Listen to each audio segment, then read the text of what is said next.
mọi người.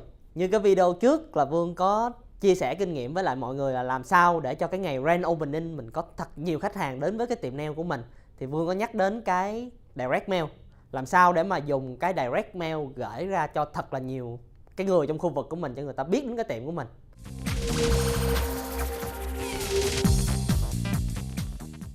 Thì là đứng về cái phương diện là Vương cũng là người đã từng làm nhiều lần gửi direct mail rồi. Thành ra nên là Vương cũng có chút xíu kinh nghiệm về cái việc mà gửi direct mail như thế này. Cái direct mail á mà các bạn thường các bạn gửi ra đó là nếu như mình gửi cái dạng commercial á, mà mình biết cái chỗ gửi á, thì cái giá của nó thường nó rẻ chỉ bằng một nửa so với lại cái giá mà các bạn đem qua bưu điện gửi bình thường thôi.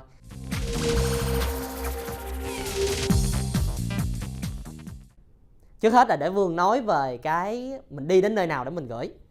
Thì nó có hai cách để mình làm, nó có hai cái service. Cái service thứ nhất nó gọi là Every Door Direct Mail. Thì như các bạn, cái nhà nào mà mình sống ở Mỹ á, thì mình cũng hay nhận được rất là nhiều lá thư. Các bạn hay nhìn như trong lá thư các bạn thấy là send to my neighbor. Thì cái đó nó gọi là Every Door Direct Mail. Để mà làm được cái đó đó thì các bạn đi đến cái chỗ nó gọi là Business Mail and Try Unit. Business Mail and Try Unit, BMEU. Nó là cái chỗ mà main thư luôn, là tất cả những cái thư mà của các bạn mà gửi ở từng cái bưu điện nhỏ đó, người ta gom những cái bưu điện nhỏ rồi cứ một ngày 2 lần từ cái chỗ bưu điện nhỏ đó nó mới gom về một cái tổng. Chẳng hạn như trong cái khu vực Houston của Vương đi, đang sống thì nó có một cái, nó ở phía nord á, nó có một cái rất là lớn luôn. Thì tất cả những cái thư vòng trong khu vực Houston thì nó dồn vào đó, nó gửi lên đó hết. Thường á mình gửi thư thì là mình đi đến cái bưu điện, mình gửi cái local post office của mình á. Cái này là local nè, local post office. Thì cái local post office này á là nó mới gửi lên đây. Mình kết được cái công đoạn là mình không có qua họ mà mình đi thẳng qua cái chỗ này luôn. Thì cái giá của các bạn sẽ được rẻ hơn. Là làm sao để mà các bạn biết được cái chỗ này? Thường là mình search trên mạng thường nó cũng không có đâu. Tại vì thường cái chỗ này nó giấu kỹ lắm. Mình có thể mình ra cái local post office của mình để mình hỏi. Hoặc là mình có thể mình search trên mạng là cái BMEU của cái local của mình coi nằm đâu. Từ người mà buôn bán đồ online giống như Vương á, thì là Vương cũng hay mang đến đây để gửi lắm. Tại vì gửi đến đây giá còn có nữa thay vì gửi cái chỗ local post office. Cái theo như Vương biết á, thì cái tiệm nail của mình á là mình nên gửi cái dạng jumbo postcard. Là mình ra một cái dạng như cái postcard đó thì là được nhiều người để ý hơn. Cái postcard này nó gọi là jumbo postcard nè. Thì cái giá mà gửi cái jumbo postcard này với lại cái giá mà gửi cái postcard nhỏ xíu vậy nè, nó gần như nó không chênh lệch nhau luôn. Mình gửi cái lớn thứ nhất để được nhiều người để ý hơn.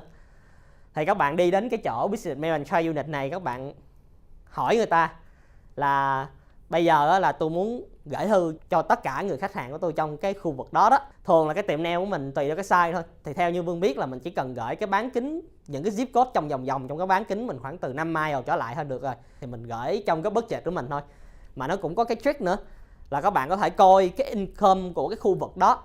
Mình coi mình target vô cái vùng nào mà người ta làm ra nhiều tiền á, mình gửi vô đó thì nó make sense hơn. Tại vì những cái người mà người ta đi làm nail thì thường là người ta cũng là người có tiền, người có income cao. Các bạn coi cái đó bằng cách là mình có cái website nó gọi là CD Data. Trong cái website đó là nó có list hết tất cả những cái income của cái người mà trong cái khu vực của mình nó như thế nào. Hoặc là có nhiều khi Vương cũng dùng cái website gọi là Loopnet nữa. Loopnet là một cái website mình mua, loopnet.com, cái app đấy mình mua mấy cái commercial á. Các bạn đưa cái zip code vô, các bạn bấm vô đại với cái property nào á, trong đó là nó sẽ hiện ra hết luôn tất cả những cái income, rồi cái lứa tuổi ở đó, rồi cái dân số ở đó, già trẻ lớn bé gì khác nhau, nó ra hết luôn. CD Data nó cũng có luôn. Thì các bạn vô đó các bạn coi, tự tìm hiểu.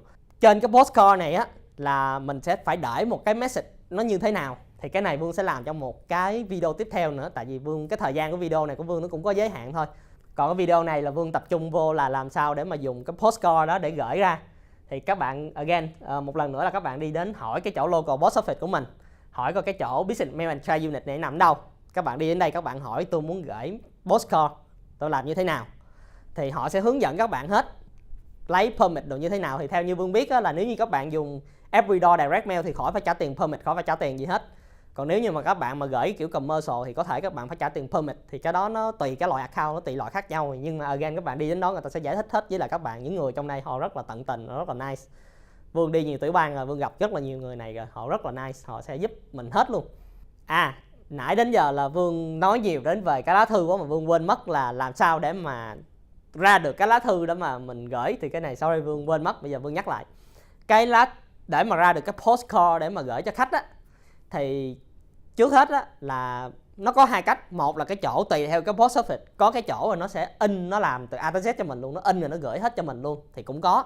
Nhưng mà có nhiều chỗ nó không có, nó bắt mình phải đi in theo comply đúng theo luật của nó rồi nó mới cho mình gửi đi.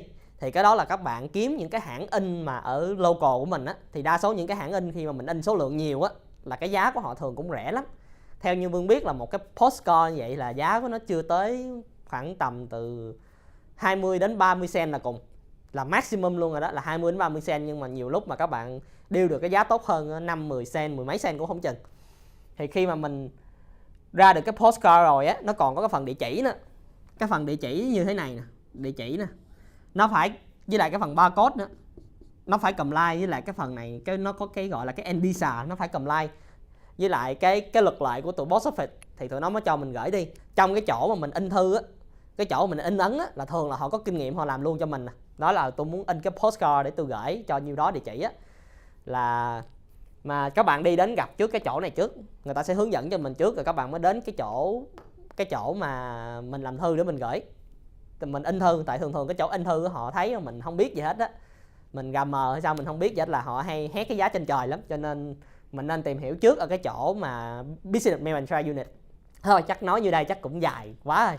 Thôi bây giờ là Vương hẹn gặp các bạn trong cái video tiếp theo. Vương sẽ giải thích rõ hơn cho mọi người là làm sao được để mà ra được cái nội dung nào mà mình hấp dẫn cái khách hàng để mà mình thu hút cho họ tiếp tục quay trở lại với mình, chứ không phải là quay lại một lần là thôi.